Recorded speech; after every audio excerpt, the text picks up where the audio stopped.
Cricket প্রসঙ্গ। মঙ্গলবার শুরু হচ্ছে বাংলাদেশ শ্রীলঙ্কা টেস্ট সিরিজ। গলে সিরিজের প্রথম টেস্টটি শুরু হবে বাংলাদেশ সময় সকাল 10:30টায়। এদিকে বাংলাদেশের বিপক্ষে 2 টেস্ট সিরিজের প্রথম ম্যাচের জন্য 18 সদস্যের দল ঘোষণা করেছে শ্রীলঙ্কান ক্রিকেট বোর্ড। এদিকে প্রথম টেস্টকে সামনে রেখে গল স্টেডিয়ামে অনুশীলন শুরু করেছে বাংলাদেশ। গলে বাংলাদেশের বেশ কিছু সুখস্মৃতি আছে। এই মাঠে বাংলাদেশের পক্ষে টেস্টে প্রথম ডাবল সেঞ্চুরি করেছেন মুশফিকুর রহিম। একই ম্যাচে 190 রানের ইনিংস খেলেছেন মোহাম্মদ আশরাফুল। সেই দলের ক্রিকেটারদের মধ্যে শুধু মুশফিকই এখনো দলের সঙ্গে। গলের উইকেট ঐতিহ্যগতভাবে ব্যাটিং সহায়ক, যদিও কোচ ফিল সিমন্স এখনই উইকেট নিয়ে মন্তব্য করতে রাজি নন।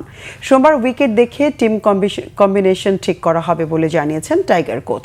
টেস্ট অধিনায়ক নাজমুল হোসেন শান্তকে ওয়ানডের নেতৃত্ব থেকে সরিয়ে দেওয়ার প্রভাব শান্তর ব্যাটিংয়ে পড়বে না বলে আশা সিমন্সের। এদিকে শ্রীলঙ্কায় পৌঁছে অসুস্থ হয়ে পড়েছেন টেস্টের গুরুত্বপূর্ণ সদস্য ওয়ানডে অধিনায়ক মেহেদী হাসান মিরাজ।